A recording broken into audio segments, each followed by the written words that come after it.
buenas tardes a todos. Vamos a iniciar con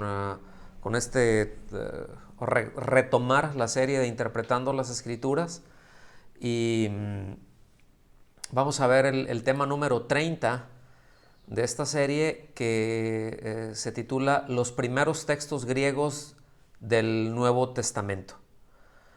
En este tema tiene una carga histórica muy importante, y ustedes saben que de alguna manera la historia de la humanidad es lineal, ¿sí? Es decir, que empieza en un punto y termina en otro, ¿sí? Es decir, no es redonda, no es cíclica, ¿no? Como algunos proponen, sino que es lineal. Empieza aquí y pues va transcurriendo la historia y llega acá. Y eso es la historia de cada individuo, ¿no?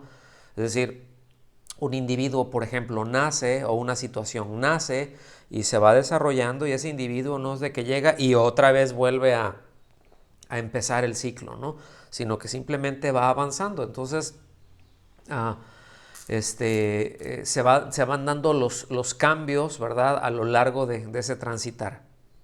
Yo quiero anticipar que esta sesión es de mucha narración, tiene mucha narrativa, y hay cosas con las que no nos vamos a romper la cabeza a lo largo de este tema, pero sí vamos a poner atención a los datos que estamos virtiendo.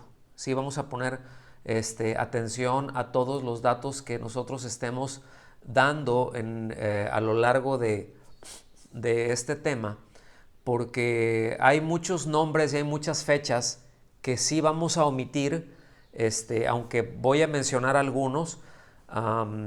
Y si los vamos a omitir, o los que vayamos a omitir, no es porque no sean importantes, sino sencillamente es para no hacerles el tema pues muy árido, ¿no? Porque repito, va a ser de mucha narración, va a ser de mucha lectura, ¿no?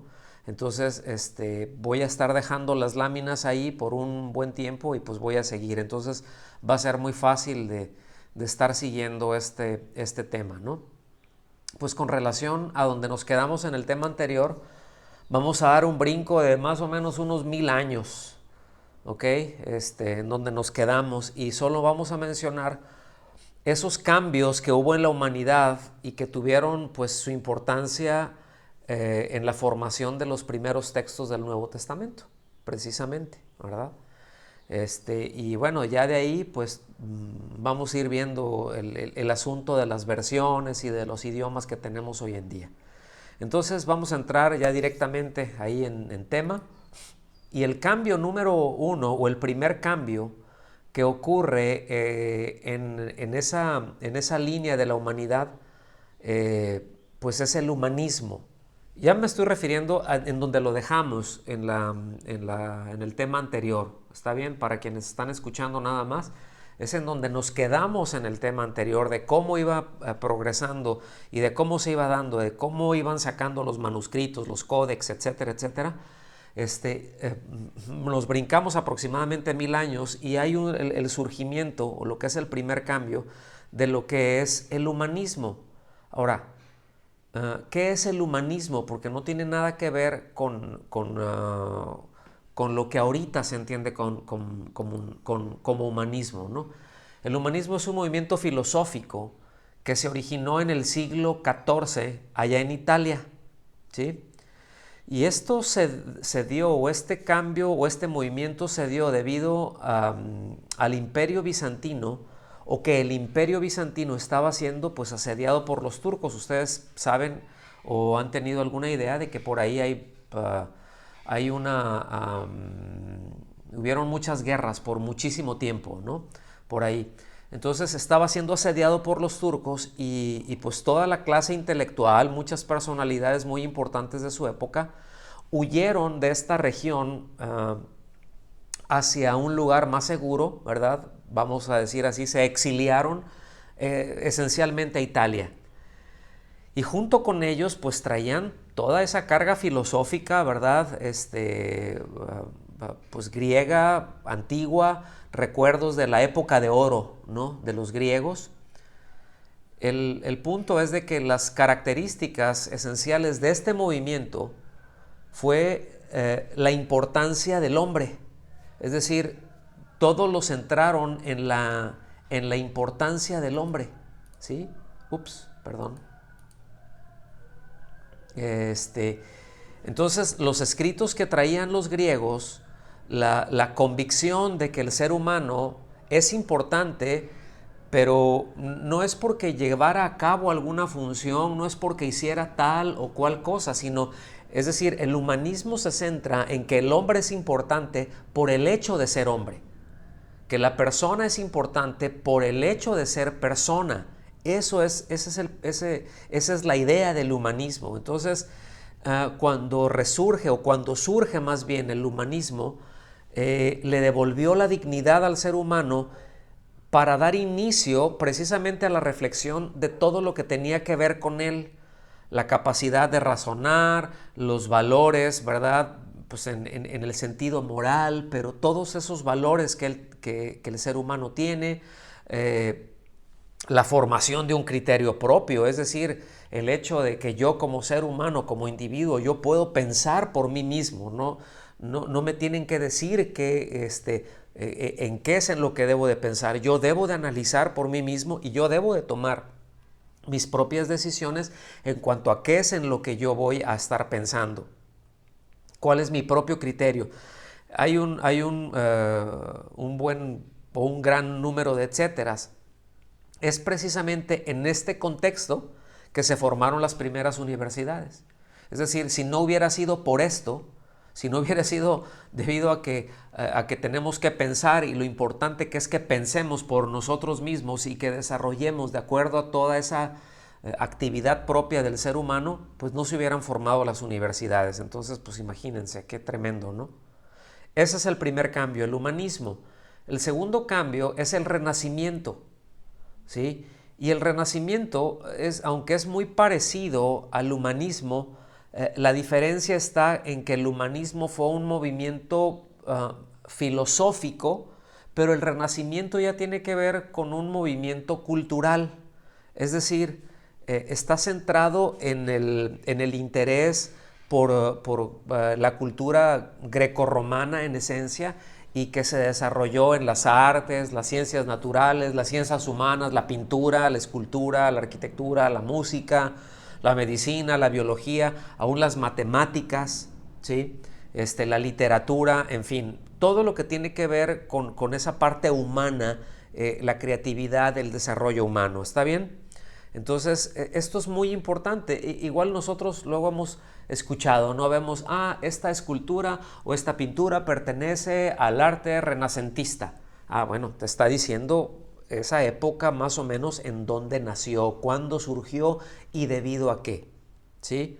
Entonces, prácticamente el humanismo y el renacimiento surgen al mismo tiempo, pero lo precedió el humanismo. De ahí brinca al Renacimiento, ¿verdad? Y después en el Renacimiento sigue avanzando, pues ya el hombre empieza a expresar no solamente sus propias ideas y a indagar, y esa curiosidad natural que tenemos como personas, como individuos, pero en la expresión de las artes, en la expresión en la literatura, etc. Y surge un tercer cambio. Esto ya tuvo que ver no solamente con un contexto social y con un contexto cultural y con un contexto filosófico, pero es que también entró aquí ya la parte religiosa y la parte política, ¿sí? Y es el movimiento de reforma o la reforma dentro de la iglesia. Y la reforma, podríamos hablar una serie con respecto a esto, pero la reforma en esencia pues fueron cambios sociales y fueron cambios políticos, ¿sí? Evidentemente tiene que ver con la religión y el por qué surgió, pero ahorita van a ver qué interesante es esto. Los precursores de la reforma, es decir, antes de la reforma hubieron muchos hombres. Nosotros cuando oímos reforma inmediatamente la conectamos con Martín Lutero, con Juan Calvino, y ya hasta ahí nos llegó la reforma. Pero hubieron quienes precedieron, hubieron precursores de la reforma, como John Hus, como Valdo, ¿verdad? El francés, como el italiano Savonarola, como el inglés John Wycliffe, y otros, ¿verdad? Hasta cuando la reforma ya se concretó con Lutero, precisamente con Zwinglio, con Melanchthon, con Calvino y una lista enorme. ¿Sí? Estos son los que más se conocen, pero hay muchísimos más. El efecto en este sentido es que, y dentro de este cambio que hubo en la historia de la humanidad, y muy particular en Europa, en la cultura occidental, pues es que las costumbres y las doctrinas fueron cuestionadas, ¿sí? Y la gente común y corriente se fue involucrando en la vida eclesiástica por una sencilla razón, porque empezaron a leer la Biblia, fíjense. Empezaron a leer la Biblia y fueron inmediatamente y a escucharla, porque muchos de ellos no sabían leer, debo decir esto, pero empezaron a escuchar la Biblia, y cuando uno recibe y escucha la Biblia, le pone atención y obedece a esa voz de Dios, híjole, que pasan cosas tremendas y las sociedades se transforman. Y bueno, se empezaron a congregar en nuevos grupos y les empezaron a llamar iglesias protestantes. Y esto no quiere decir que ellos se llamaron a sí mismos de repente, ahora a partir de este momento somos luteranos. Ellos se seguían diciendo católicos, es decir, ellos seguían diciendo, pues esta es la iglesia, ¿sí? Esta es la iglesia y allá Roma, ¿verdad? Pero esta es la iglesia y el Papa dice esto, pero esto es la iglesia. Entonces ellos no hacían esa separación que nosotros hacemos después de tanto tiempo y viéndolo en retrospectiva, como es en este momento, ¿no? Entonces, esto fue un tiempo muy, muy importante, la reforma de la iglesia. Pero después viene un cuarto cambio, que esto revolucionó todo el tema de los escritos en todos los sentidos en la historia de la humanidad, y es precisamente la invención de la imprenta. Y fue por allá del año 1440 después de Cristo que Johannes Gutenberg, allá en Alemania, inventó la imprenta que nosotros la vemos pues ya tan desarrollada hoy en día, ¿verdad? Inventó ese método mecánico pues para reproducir los textos de una manera muy, muy efectiva, muy, muy rápida, ¿verdad? Y era pues una idea muy sencilla, se desarrolló muy rápido, y esto pues trajo muchas ventajas porque permitía producir una misma copia muchísimo más rápida que de una manera manuscrita, ¿verdad? Y con la enorme ventaja de que todas las copias eran idénticas entre ellas. No cabía ya que se le pusiera una nota al margen como en los manuscritos, un tipo de letra distinta entre un copista al otro.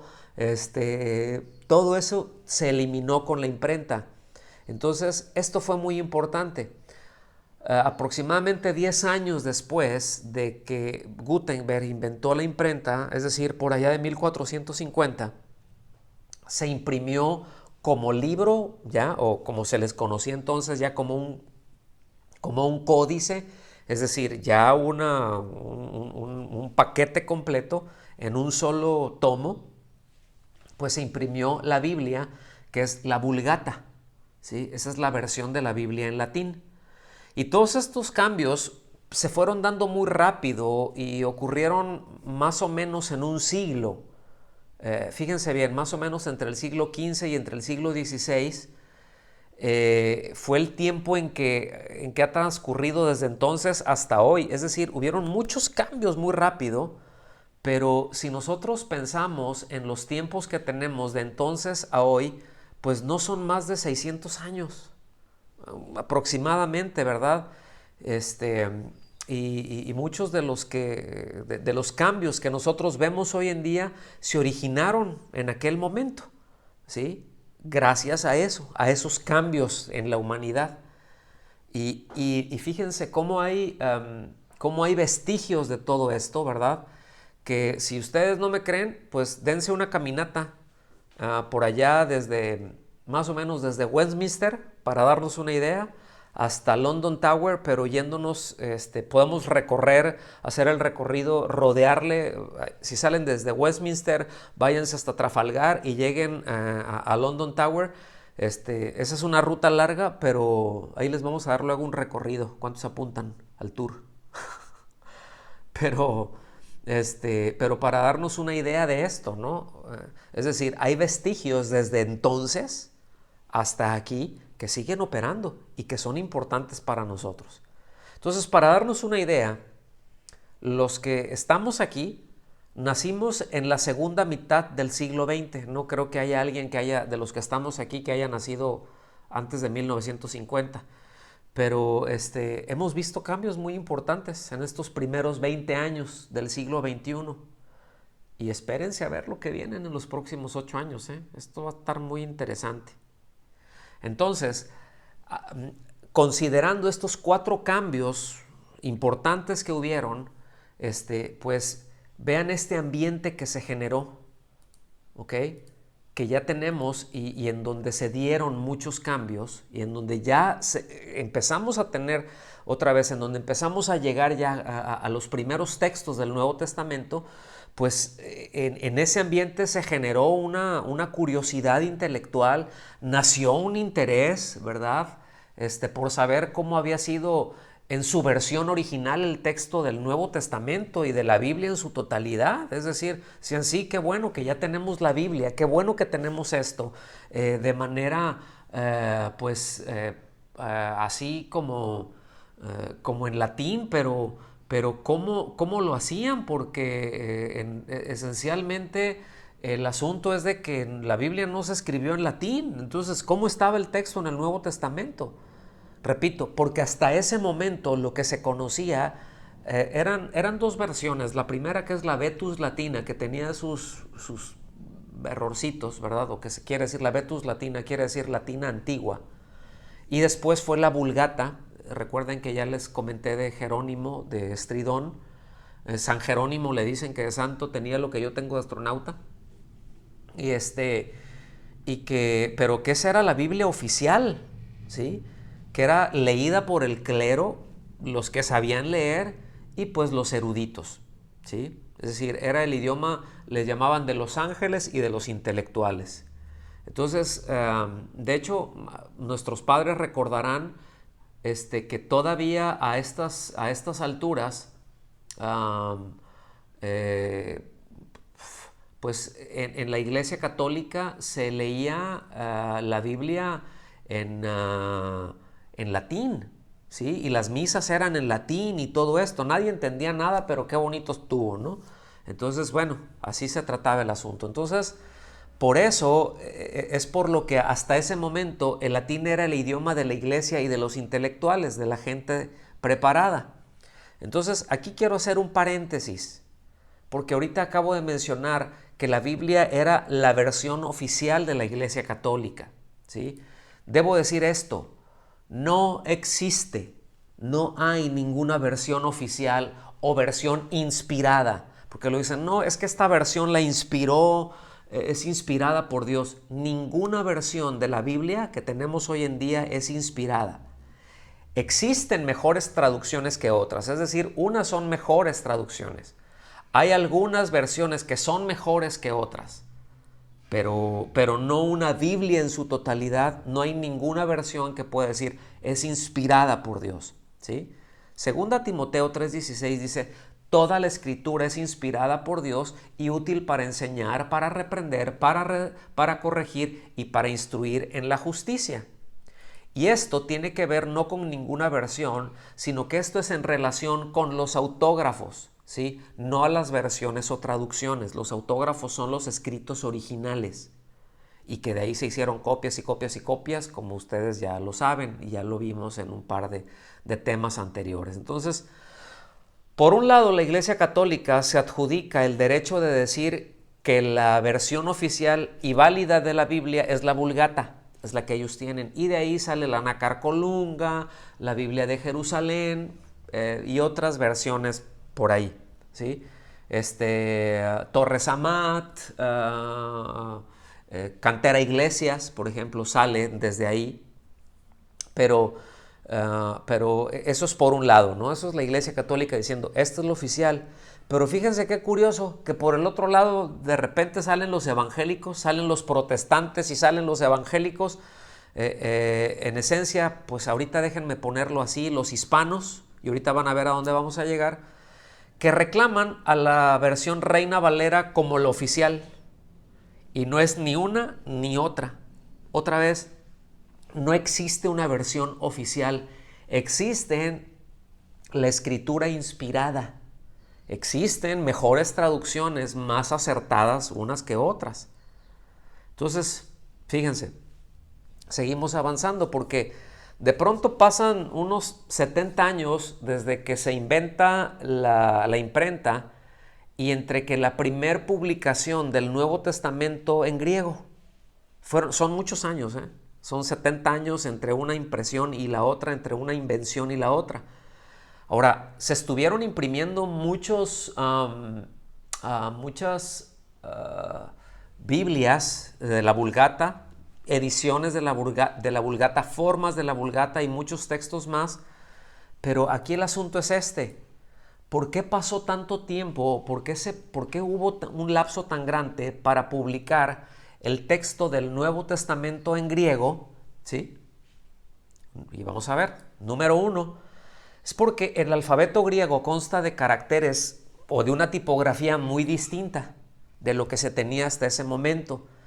Y tratar de utilizar toda la tipografía en el griego pues era muy costoso porque cada una de las letras se tenía que hacer de una por una, es decir, se tenía que hacer un molde en metal, no sé qué material sea, pero es metal, para poder hacer las impresiones. Entonces había que hacer una por una y eso era un proceso muy caro. Hacer eso era muy muy costoso para cualquier editorial, ¿sí? Entonces las empresas tuvieron que entrar en un proceso de simplificación y de ver la diferente tipología que existía, es decir, los tipos de letra en el griego. Nosotros lo entendemos ahorita eso ya, porque vemos en la computadora a ver tipos de letra y te sale una lista interminable de letras que nosotros tenemos pues para poder escribir en el castellano, por ejemplo, ¿no? Pues lo mismo se encontraban con esas tipografías porque recuerden que habían muchas copias de distintos lugares que tenían una tipografía distinta. Entonces la simplificaron, la unieron, redujeron la cantidad de las formas de presentación de las letras griegas. Pero esto fue un proceso en donde tomó un tiempo. Esa es una de las causas. La segunda y la más importante es que se temía que la autoridad de la versión de la Vulgata Latina, que era la única versión aceptada por la Iglesia Católico-Romana, pues pudiera disminuir, así como que no, va a salir otra versión y le pueden tumbar pues ahora sí que no nos vayan a despostillar a la Vulgata, ¿verdad? Que pudiera disminuir esa autoridad al tener el texto griego, porque cada erudito que pudiera dominar el latín y el griego, entonces iba a poder evaluar a la Vulgata de acuerdo al original que fue el griego. Entonces, inmediatamente, ¿verdad?, iba a rechazar los errores y las variantes que encontrara en la Vulgata. Y ese fue el punto principal por lo que se demoró mucho, pero la presión ya era grande. Entonces vamos a ver algunas iniciativas, ¿sí? Vamos a ver algunas iniciativas. La primera de ellas, o las primeras iniciativas, ya para tener el Nuevo Testamento en griego, pues la primera fue de Francisco Jiménez de Cisneros y la de Erasmo de Rotterdam. Esas son las más conocidas, ¿verdad? Sobre todo la de Erasmo de Rotterdam. Cuando oímos Textus Receptus, que al ratito lo voy a mencionar y ustedes ya lo habrán ubicado, pero establece aquí el texto griego del Nuevo Testamento, ¿sí? Francisco Jiménez de Cisneros, él nació en 1436, murió en 1517, y él es conocido por sus dos labores más importantes. Una de ellas que fue la Universidad Cisneriana o de Cisneros, o también se le conoce como la Universidad Complutense, que es el gentilicio de Alcalá de Henares. ¿Está bien? Eso es en España. Se le conoció al trabajo que él hizo como la Biblia Políglota Complutense. Políglota porque esta Biblia contenía distintos pasajes, ¿sí? Por ejemplo, en el Antiguo Testamento estaban en hebreo, estaban en arameo, ¿sí? Estaban en latín, estaban en griego, y Complutense porque la hizo en Alcalá de Henares precisamente. Todo el Antiguo Testamento se componía de 4 volúmenes y el Nuevo Testamento de un solo volumen. Entonces, Jiménez de Cisneros era un dignatario muy alto de la Iglesia Católica. De hecho, él era un cardenal, ¿sí? Y bueno, pues eso le dio acceso a muchas bibliotecas y muchas colecciones de manuscritos, pues muy importantes. Póngame atención en esto. Jiménez de Cisneros, él era un cardenal, ¿sí? Como lo mencioné hace un momentito.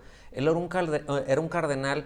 Entonces, recuerden que por mucho tiempo, por alrededor de 1000 años, la Iglesia Católica esencialmente secuestró la educación, secuestró la literatura, secuestró las artes. Todo se hacía en los monasterios, ahí se hacían las copias, ahí se hacía todo. Es decir, todo se encerró de tal manera en que la población en común pues no tenía acceso a nada de eso, ni a las artes, ni a la literatura, todo esto, ¿no? La ciencia. Esa fue la causa de que resurgiera el humanismo, ¿está bien? Entonces, o que surgiera el humanismo. Entonces, todavía hasta la fecha, la Iglesia Católica tiene las bibliotecas de literatura sacra más importantes, ¿eh?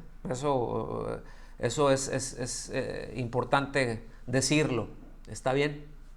Entonces, pues este señor como cardenal, pues tenía ese acceso precisamente a esas, a toda esa literatura, a todos esos manuscritos, al menos a algunos o una buena cantidad de los que se tenían entonces, ¿sí? No pierdan de vista esto, por favor, porque fíjense, a pesar de haber Jiménez de Cisneros, de haber terminado el volumen del Nuevo Testamento en griego en 1514, él no recibió la aprobación del Papa para su publicación sino hasta 1520. De hecho, él ya había muerto para estas fechas. Ya había hecho todo su trabajo. Hubo quien se quedó ahí, pero él después de que terminó el Nuevo Testamento con un trabajo impresionante, ¿sí? La aprobación de él o la aprobación de eso fue hasta 1520 y la primer Biblia políglota complutense se imprimió en 1522. Entonces yo quiero que ustedes ubiquen que hubo un lapso aproximadamente de 12 años en que él se tardó en componer todo el Nuevo Testamento en griego. Es decir, toda la compilación de este manuscrito con este manuscrito y juntarlos, todos esos, ponerlos juntos y decir, esto es el Nuevo Testamento en griego. Él se tardó 12 años con pues otra vez tenía un acceso muy importante, considerablemente importante, para la formación de esto, ¿no? Entonces, no pierdan de vista este nombre que les acabo de dar, no pierdan de vista estas fechas que les acabo de dar, porque vamos a la segunda iniciativa, el cómo surge el Nuevo Testamento en griego.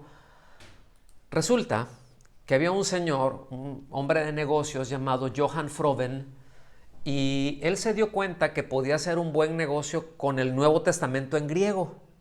Entonces le insistió a Erasmo de Rotterdam, ¿verdad? No sé de dónde era Froben, la verdad. No sé si era holandés, igual que Erasmo, o si era de ahí de los Países Bajos, pero era un comerciante.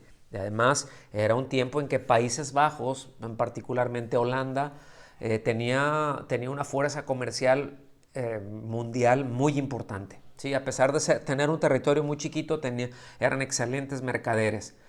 Y él dijo, a ver, aquí podemos hacer un negocio. Aquí yo estoy viendo el potencial de hacer un negocio, ¿sí? Tiene relativamente poco, ya está la imprenta, es una industria que va a explotar. No hay mucha gente que tiene acceso a ella, pero yo le veo potencial para hacer negocio. ¿Cómo ves, Erasmo? ¿Me ayudas con esto? ¿Hacemos negocios con esto? ¿Te avientas una traducción del Nuevo Testamento al griego? ¿Haces una versión del Nuevo Testamento en griego?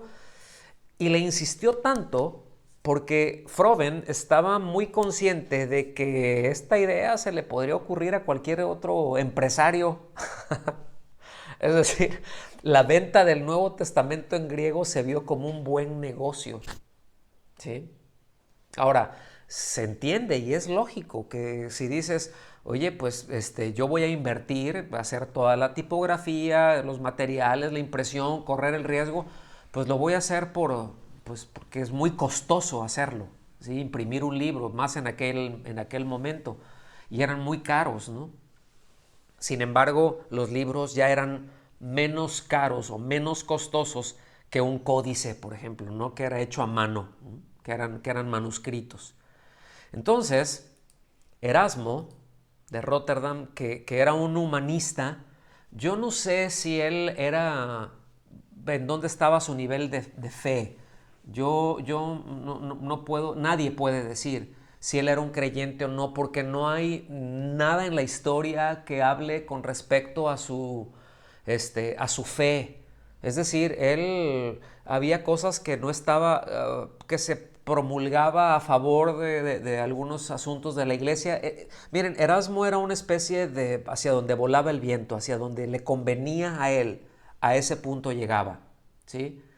Le convenía salir como defensor del Papa, lo hacía. Y hay un libro muy interesante, ¿verdad?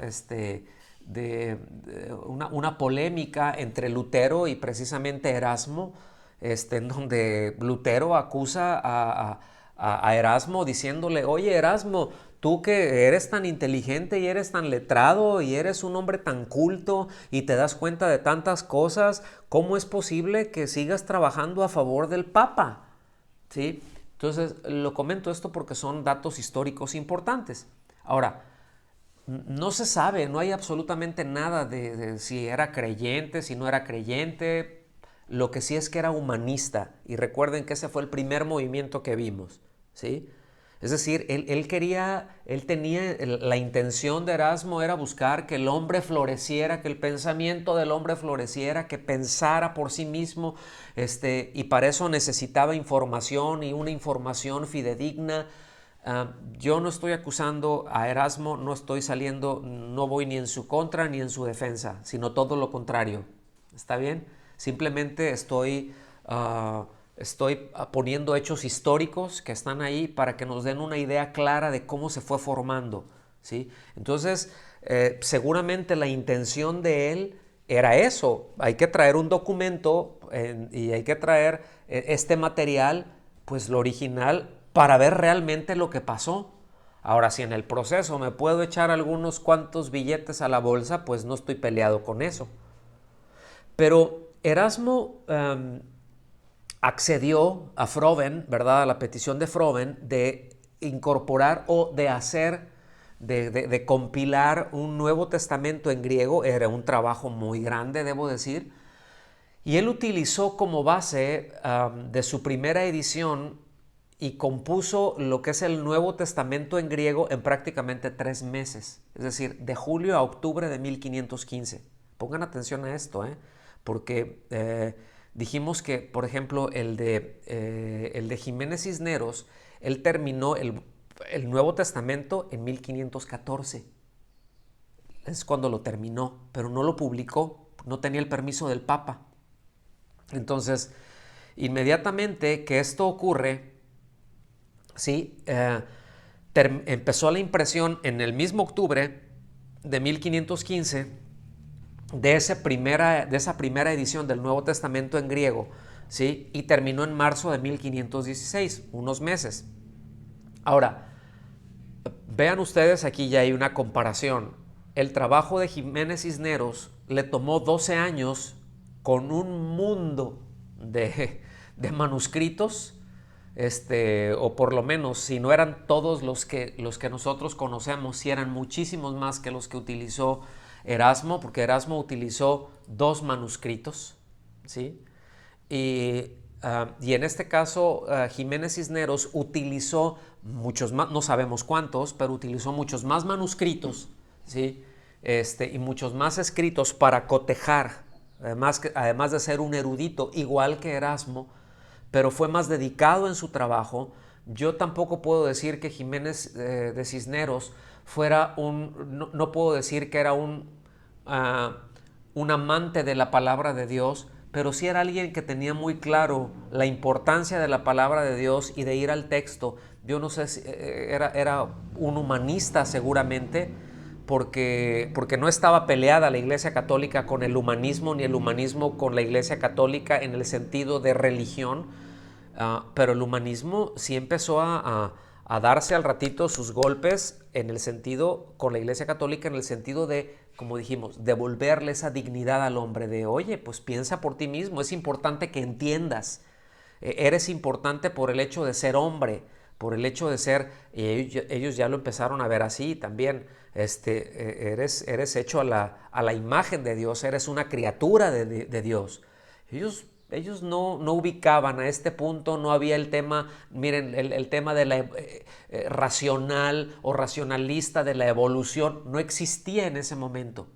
¿Sí? Y ellos veían las escrituras y decían, bueno, pues como criaturas de Dios hay una dignidad muy alta en ello. El hombre, pues sí, será caído, pero por el hecho de haber sido creado a la imagen y semejanza de Dios, tiene una dignidad muy alta que en muy buena medida a lo largo de 1000 años la Iglesia Católica le quitó al ser humano. Y eso es importante tenerlo en claro. ¿Sí? Entonces Erasmo utilizó 2 manuscritos que databan del siglo XII aproximadamente, o probablemente un poquito más tarde, es decir, muy cercanos hasta él. No eran manuscritos, no voy a decir que no se pudieran confiar, pero no había más material en donde él pudiera cotejar, ¿sí?, para poder componer el Nuevo Testamento en griego. Entonces, todos los demás textos a los que no tenía acceso a los manuscritos en griego, pues para llegar al Nuevo Testamento simplemente tomó la Vulgata latina y de el latín lo tradujo al griego. ¿Ok? Ya más adelante vamos a ver, yo espero que en la siguiente sesión, cuando se dice, no, pero es que por ejemplo la voy a mencionar, es que la nueva versión internacional en su edición original le quitó estos versículos, ¿verdad?, que está en Reina Valera, entonces es una versión mutilada. No es una versión mutilada. Lo que pasa es que Reina Valera, que la toman del Textus Receptus, voy a llegar para allá, incluyó, ¿verdad? Eso, el Textus Receptus, que básicamente en fundamento es de Erasmo, pues sí, los incluye. Quién sabe de dónde salieron, pero es porque en la Vulgata latina sí estaban. Pero en los manuscritos más antiguos, que ya después por la crítica textual se encontraron, ya no estaban ahí. Pero ya no los quiero hacer un lío, me tengo que regresar. Me pica, la verdad, hablar de eso. Pero, repito, entonces utilizó esos 2 manuscritos, lo demás que no tenía, pues simplemente los tradujo. Entonces, fíjense, a mí me llama mucho la atención que el primer Nuevo Testamento en griego que apareció en el mercado no haya sido el de Jiménez de Cisneros. Es decir, el de Jiménez de Cisneros, después de 12 años de trabajo y que ya se tiene ahí con un soporte enorme, no se haya impreso, sino que un documento que sale un año después, que lo hicieron en 3 meses, se pudo publicar en 1516, ¿verdad? Pero es que el asunto es de que Erasmo sí recibió la aprobación papal para la publicación, porque esa versión de Erasmo pues prácticamente coincidía con casi todo lo que estaba en la Vulgata. No habían variantes importantes. ¿A qué me refiero con una variante? ¿Cuál diferencia entre una versión y la otra? Pues como lo hemos mencionado en otras ocasiones, voy a mencionar 2 variantes muy importantes y que son eje de las, vamos a llamarlo así, de las doctrinas esenciales de la Iglesia de Cristo. La Vulgata latina traduce la palabra ágape o la palabra que es la palabra amor, el amor incondicional, el amor de Dios, el verdadero amor, recuerden. Entonces no lo traduce como amor, sino, sino que hace ay, ¿cuál es la? Se me fue la palabra. Eh, Se me fue la palabra, fíjense. El avión, el avión, el avión. Caridad, perdón, ya, caridad, caridad. Gracias, Señor. No traduce ágape, no lo traduce como amor, lo traduce como caridad. Y caridad y amor son dos cosas muy distintas. Caridad tiene que ver las obras, ¿ok?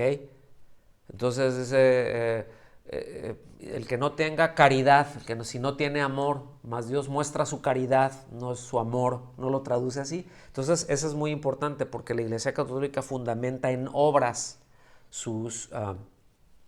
pues la salvación, la fundamenta en obras, no en la fe, o más bien ese sincretismo de una cosa y la otra, fe y obras. Y la segunda palabra, muy importante, que es la palabra que en el griego es la palabra metanoia, ¿sí? O metanoeos, que es arrepentimiento, lo traduce,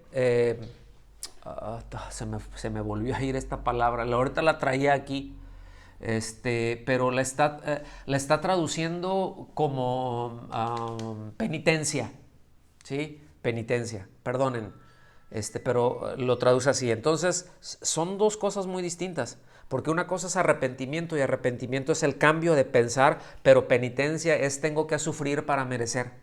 Tengo que hacer esto en penitencia para ganarme el perdón y no simplemente darme cuenta y homologar con lo que Dios dice cómo es el perdón. Entonces,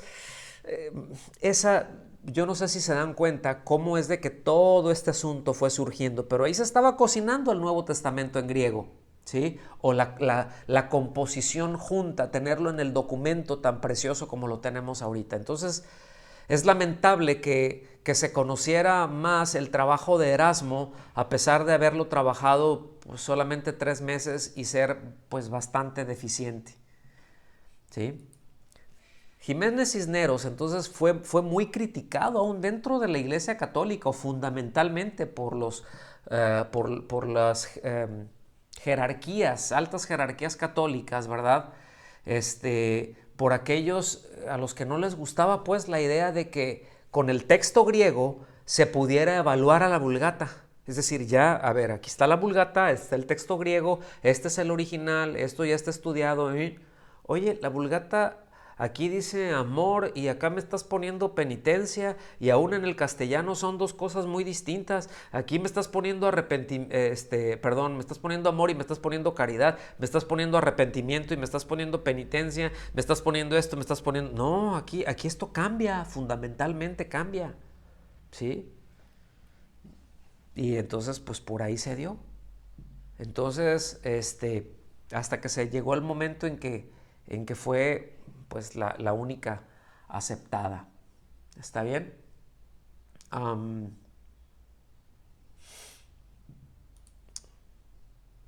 ver, vamos a seguir. Paso a la siguiente lámina. Entonces Erasmo, mis amados, era muy consciente del trabajo defectuoso que él había hecho, ¿eh? Y después evidentemente de recibir algunas críticas, porque pues había gente, habían intelectuales, habían eruditos que cuando ven el trabajo de Erasmo, ven esa primera impresión, cuando, está en griego, pues vamos a revisarlo, ¿sí? No es como ahora, lo dijo Erasmo, está todo bien, no, vamos a revisarlo.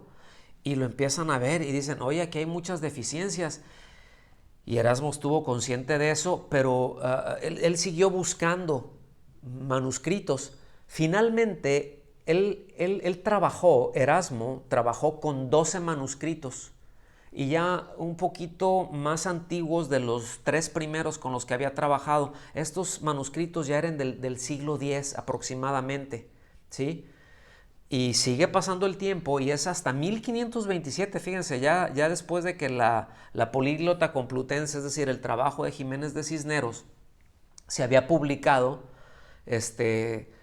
Erasmo lo que hizo fue estudiar el trabajo que hizo Jiménez de Cisneros, vio lo superior que era al trabajo de él, pero fue lo suficientemente sabio como para incorporar todos esos cambios cuando él ya estaba ya en su cuarta edición. O sea, lo que se conoce como el Textus Receptus no fue la primera edición. De hecho, cuando hizo la primera edición, el Papa se los estuvo rebotando, ¿verdad? Porque ponía tal como estaba en el griego y no como estaba, y no lo que se había encontrado en el griego. Entonces, o sea, es porque se parecía más, porque concordaba más con la Vulgata latina y no con los textos originales. Entonces, debido a este hecho, que fue el de Erasmo, que fue el el primer texto del Nuevo Testamento en griego en el mercado, y porque era relativamente de bajo costo, ¿sí? El tamaño era muy manejable, es decir, ya no era un biblión enorme, ¿sí? Sino que ya uno lo podía traer ahí, lo podía echar en su portafolios, en su mochila, ¿verdad? En su petaca, y era de ese tamaño muy manejable. Entonces, el trabajo de Erasmo tuvo pues una muchísimo mayor distribución que el de Francisco de Cisneros, Jiménez de Cisneros, ¿verdad? Entonces, por eso fue mucho más conocido, por eso fue muchísimo más utilizado. Pero el tiempo sigue pasando. Entonces pasan aproximadamente cerca de otros unos 25 años más y surge otro hombre, ¿verdad? Un editor francés que era un erudito también en el latín, en el griego y en el hebreo, que él se llamó Robert Estienne, y allá en París, por allá del año 1550, él hizo primero un trabajo por sí mismo, pero después hizo una segunda edición y ya allá en 1550 hace una tercera edición y hace una combinación con lo que hizo Erasmo de Rotterdam, es decir, pone como base el trabajo de Erasmo de Rotterdam, ese texto, esa última edición que ya estaba muy, muy corregida, y le pone por un lado, pone al otro lado la versión de Cisneros y empieza a notar al margen las diferencias entre las lecturas de Erasmo y de Cisneros. Y a esas lecturas él les llamó variantes, y así se llaman hasta el día de hoy, para que ubiquen de dónde vienen. Entonces, no solamente añadió las variantes que tuvo ahí de Jiménez de Cisneros, sino también de otros 14 manuscritos griegos a los que él tuvo acceso.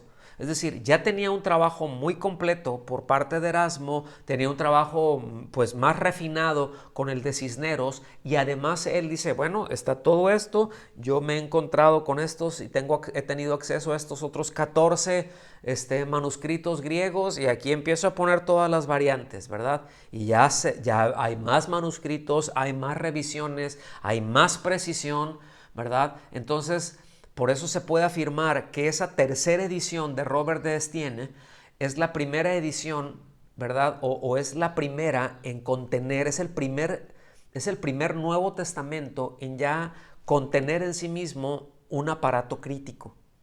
Y otra vez, como lo hemos dicho, crítico no es decir esto está bien, esto está mal. No, no, no, simplemente hay estas variantes.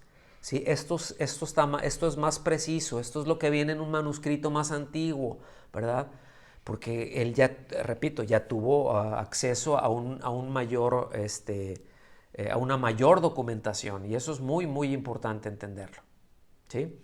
Entonces, sigue avanzando, ¿verdad? Y esto quiere decir entonces que se trataba de una edición que ofrecía más de una variante pues, de textos que tienen que ver con el Nuevo Testamento. Pasa el tiempo, ¿verdad? Pasan cerca de más de 70 años, poco más de 70 años, cerca de 75 años, y en 1624 se publica un Nuevo Testamento griego muy pequeño, de tamaño de bolsillo, y esto fue tomado de ediciones a estos trabajos anteriores. Yo quiero que noten esto, cómo empiezan a trabajar unos y después vienen y cada uno fue revisando y fue aportando y fue refinando. Pero en 1624, ya con la reforma más avanzada, bastante más avanzada, ¿verdad?